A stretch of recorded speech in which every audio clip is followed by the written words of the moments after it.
Sanibonani guys, welcome back to yet another video, and we are speaking about the latest episode of Sibongile and the Dlaminis. So guys, this episode starts off with Ubabu Vuma ekuseni uhleli lounge, and you can see ukuthi he's not okay. He then says, Deliwe, mina angisazi manje. Angisazi ukuthi ngenzeni manje. Ngiyazi if bowukhona wena, you would know what to do mawunje. Ngiyacela, alumsizi uVelephi. Umthinte to overcome ulaka and the stubbornness that she has. Ayakucabanga into enze manje. Acabangisise into before ayenze or before akhulume. Into ephuma emlonyeni kaVelephi Deliwe, nawe ubuzoba namahloni. Uyakudinga uVelephi. Ngiyacela cela umthinte ngoba amaqhinga aphelile. And that scene just ends like that, you guys. Shame uBabu Vuma, guys. He really is in a tough place with this whole thing, amangoba. But listen, he is asking for guidance from uDeliwe concerning her daughter uVelephi. Next scene, guys, this is the episode where case kaVelephi benomangoba is being taken to the community or is going to be discussed by umphakathi wonke. So we see induna ke nomphakathi uphelele uSamke uBabsi, everyone is there, you guys. So induna iphakame ke. Then he goes on to say, njengoba sihlangene lana namhlanje sizozama ukulungisa udaba odaba la kwaMbambo. Sizozama ukulungisa indaba kamfana lona uManqoba. Wonke umuntu olana ke unelungelo lokubeka unuvo lwakhe kodwa ngendlela eyakhayo. Niyabona lana ke ukuthi khona nabantu abadala niyazibonela. Our ancestors told us uma kunenkinga asohlangana sihlale phansi kanje and work it out. Ngizocela ke uthi abantu besifazane bakhuleke nje bangasukumi mesikhuluma thina. Kodwa ke strong men amadoda aqinile afana njengomahlobo bangasukuma bakhulume. Yilokho ke angithokoze kakhulu, and then he sits down. Ayike next scene, guys, uGcina ekuseni in the Dlamini household. She's busy making tea for herself. uVusi aqhamuke ke behind her and you hold her and he's like, this is a nice surprise. I thought ukuthi you'd still be nursing uMamtshali. Usenjani? Usengcono. UGcina, guys, that looks like she did not come home because yena she lied and said ukuthi uMamtshali akekho right in kanti she's busy noPhakamani. So I guess she was not supposed to come home because uVusi uxakiwe ukuthi this is a surprise ukuthi uGcina ulana ekuseni. uGcina then says, yeah, Mamtshali, uyangakhona ke. And then uVusi comes closer like he wants to kiss her, but uGcina, she withdraws, you guys. Angithi she knows where she's coming from. uGcina then says, angisitholanga isikhathi sokuthi ngifreshen up esithandwa sami. Uyazi ukuthi ngibanjani mengikhathazekile ngoMamtshali. Umzimba wami usticky nje. uVusi then says, okay ke. Kodwa usenjani uMamtshali? Usengcono? Uye wamusa ku-doctor and found out ukuthi uphethwe yini? uGcina then says, abiyabazi abantu abadala sithandwa sami. Uqhamuka lokhu kubuye kufike lokhu izinto eziningi nje ngesikhathi esodwa.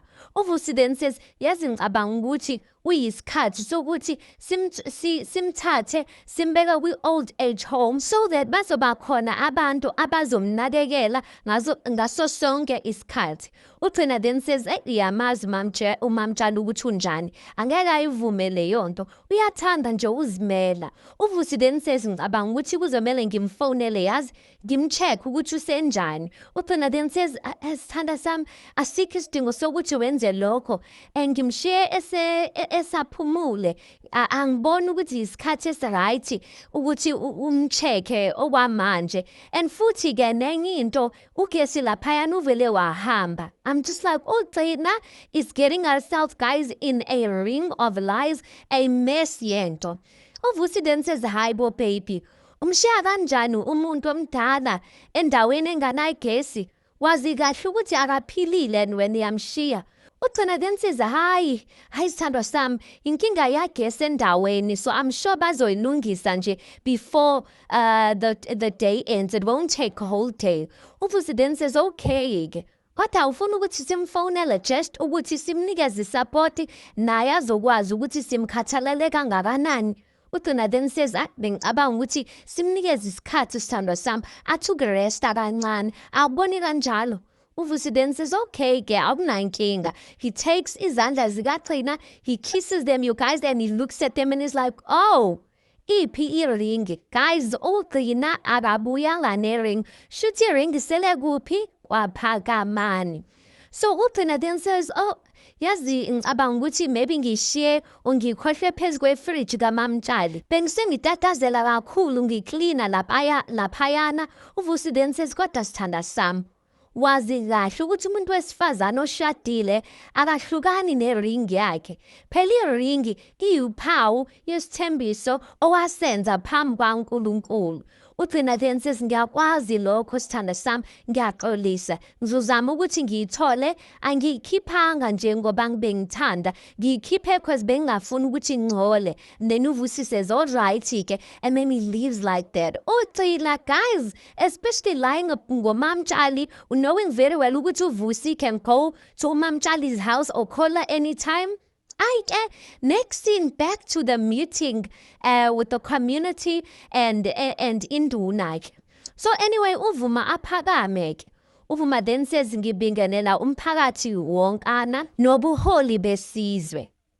Inkinga eqale ngesikhathi unyamalala umzukulu wami uManqoba. Induna then asks ukuthi, is it common ukuthi ingane iduke unina engayazi ukuthi kuphi? Uvuma then says, cha.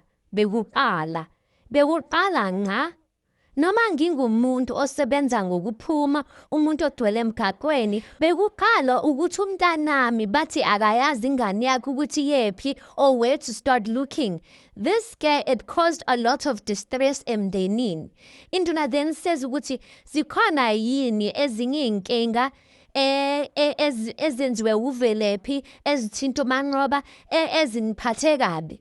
Uvuma then says, thina ke as umndeni, we were shaken when sivakashela u-social worker ekhaya unexpected. Ufikile u-social worker wabeka umbono wakhe ukuthi uManqoba akaphephile ngaphansi kwaVelephi. The terms and conditions u-social worker put in place regarding the case yengane sivele sabona ukuthi nathi as umndeni ake siyisukumele lolu daba silubhekisise. And then induna then says, okay ke. So manje ke Mbambo, awungitshele. Mawukhuluma iqiniso, mawubhekile wena, uVelephi ulungele ukuthi ayinakekele lengane. Uvuma then says, unduna. Ubheka umntwana onganguManqoba kungumsebenzi omkhulu. He mustn't be out of your sight. Umntanami uVelephi kuningi adlule kuzo and kuningi abhekene nakho. uVelephi ke irritated and then she's like, usho ukuthini lokho? Uzama ukuthini? Uzama ukuthi mina angena umzali ofanele as she's speaking like that. Induna says, musu phazamisa Velephi. uVelephi azithulele, guys. Uvuma continues, ngenxa yesimo ke nezinto abhekene nazo mntanami, it would be advisable ukuthi lengane uManqoba anakekele umuntu uzombheka ngaso sonke isikhathi ngoba uthwele kanzima umntana wami. Ngiyabonga. Oh, and then Induna then says, asibonge Mbambo, and then that scene ends like that. Guys, that's not looking good for uVelephi. Next thing, guys, at Ukwenzo's place, Ukwenzo is attending the awards. He has been nominated for KZN Interior Design, something like that. So anyway, because ama awards are online, the Dlamini family decided ukuthi bazoba ne-watch party. Kusho ukuthi bazohlangana and they're going to watch the ceremony or the awards from eTV or from the laptop, you guys. So they're busy organizing there. Everyone is there, and then uKwenzo abuza uPhetheni ukuthi hawuma uphi ubaba. uPhetheni then says, ubaba wakho akazi namhlanje kodwa uyamazi ukuthi umatasa ini, but uKwenzo azibonela ukuthi uPhetheni is just trying to cover up for Unjengaye just didn't want to be there tonight. Okay, next scene, back to the meeting, guys, with the community. Ukhuluma uSamkeke manje. uSamke then says, babunduna, yinkinga ngempela lena, yinkinga. uVelephi ngumntanami engimthanda kakhulu. Ngamnikeza umsebenzi embalenhle, abantu baseXhobo bengafuni lutho ngaye. Bengafuni umnikeza umsebenzi bethi akathembekile. Uthe kusanjalo-ke futhi-ke ngase ngisiza uVelephi ngomanqoba. If mina-ke bengingaphumeleli, uSipho-ke would step in. Bokunzima khona-ke ngoba uSipho ebelungiselela ukubhala ama-exams akhe, kodwa-ke sayibamba sinosipho umshana wami, kahimpela futhi. Kubuhlungu ukuze igama laVelephi libizwa le nale, uthi uVelephi akayinakekela ingane. Kanti uVelephi useduze nenhliziyo yami, kodwa-ke ngeke usize wonke umuntu ngaso sonke isikhathi. Wazikhethela uVelephi ukuthi azale. Uma ungumama, umsebenzi wakho yikuthi unakekele ingane yakho. With clarity ke and honesty. Ngiyamthanda ngimthanda enjalo uVelephi. Angimboni ezokwazi uyenza lento. And then uInduna then says, mahlobo, wena njengoba umzukulwana wakho, wena uthini ngalolu daba? Ubaba uNtombela aphakame ngempela. He then says, ngibonge. Ngibingelela ubuholi obukhona nomphakathi wonke. Wonke umuntu uyazi lana ngizizwa kanjani ngoVelephi. Kodwa okwamanje-ke ngizokhuluma ngomzukulwane wami. Singumndeni, we have tried everything ukuthi sikhulise lengane. Ayihlale-ke kwaMbambo to be under the care of uMbambo benodadewethu. And then he sits down. Then kuphakama uSipho then says, mina Andi ngiyaxolisa. Ukukhuluma iqiniso, uVelephi ungumama oqotho and futhi uyayithanda ingane yakhe. Everything that she does it for umanqoba. Ngiyamthanda lo muntu wesifazane. Ingakho-ke angeke ngikwazi ukukhuluma kabi ngaye. Ngoba ngabe ngimqambela amanga impela. She loves her child and everything she does it because she wants everything to go well ngengane yakhe. And then he sits down. Kuphakame-ke umngani kaVelephi uNesentia. uNesentia then says, umngani wami Bandla ungumuntu olungile. Ngisho nje nasenkwarini ngiyabonakala ukuthi mokufike uVelephi nje, hayibo, she is the life of the party.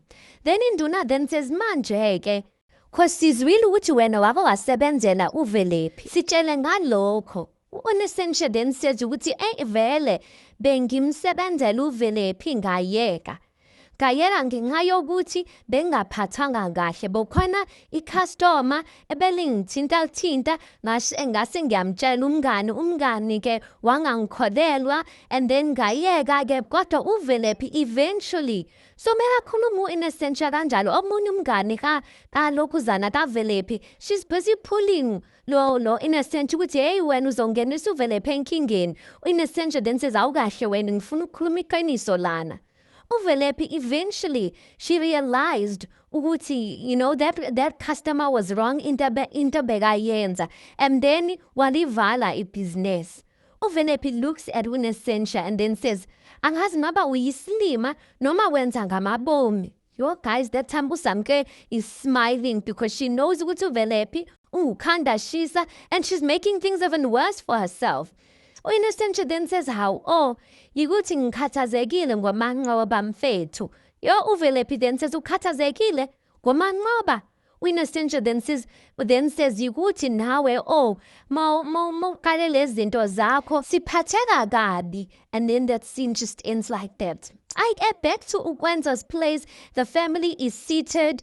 uNjengaya, we see uNjengaya. He is at the Dlamini mansion, you guys, and he is watching the ceremony from his laptop, you guys. So the presenter of the show then says, okay, given that you guys have seen and have heard the nominees, the winner of this category is Wenza kuhle Dlamini. Wenza athi yes. He charms you guys. NoNjengaya from wherever he is. He's like, yes, the family, everyone is happy. uNjengaya is like, yeah, mfanam.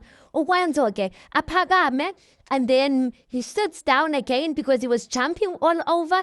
And then he says, wow. Okokuqala nje, bengicela ukubonga iplatform and le award. Okunye nje, ngithanda ukubonga umndeni wami. I appreciate the support and all this time. Ngaphandle kwenu, ngaba ngikho la ngikhona namhlanje. So thank you. Thank you so much.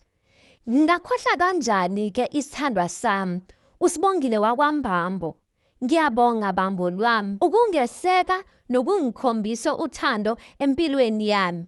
Okay ke. With that being said ke, and then aphakame, he stands up again. He goes on to say, empilweni ma, le award bengifisa ukuyidedicatela ubaba Stanley emadadeni. Yo unjengaye wherever he is, guys, avela shintshe ebusweni, guys. Enzo goes on to say, uyabona ukuhamba wababa uqaphelana emhlabeni, ungenze ngayinyanya. Futhi namanje ngisayinyanya leya ndoda ebizwa unjengaye Dlamini. Uphethe nizakwenza. Ukwenze then says, ma please, angithi nihleli nonke la, niyangisupporta on my big day. Uphi yena ubaba, akabonwa, akekho. Mina-ke angizwani nento enganabo ubulungiswa. Ngizokwenza isiqiniseko. That time uPhakamani is sitting there sipping on upia, guys, enjoying this whole thing. Ukwenza then says, ngizokwenza isiqiniseko sokuthi umndeni wami wasemadadeni. The whole family is looking at him, guys, surprised. Umndeni wami wasemadadeni bayakuthola konke ubaba wabathathela kona. Or should I say, konke ubaba wabantshontshela kona. Bazothola futhi twice as much. Uphethe nizakwenza. Ukwenza then says, ma please, I'm talking. That time unjengaye wherever he is, guys, he just slams his laptop closed to stop this whole thing, or to stop hearing everything that Ukwenzo is saying, and then the episode just ends like that. Guys, you tell me your thoughts on this anyway. Please do make sure you like the video. Please do subscribe. It is absolutely for free of charge, and I'll see you guys in the next one.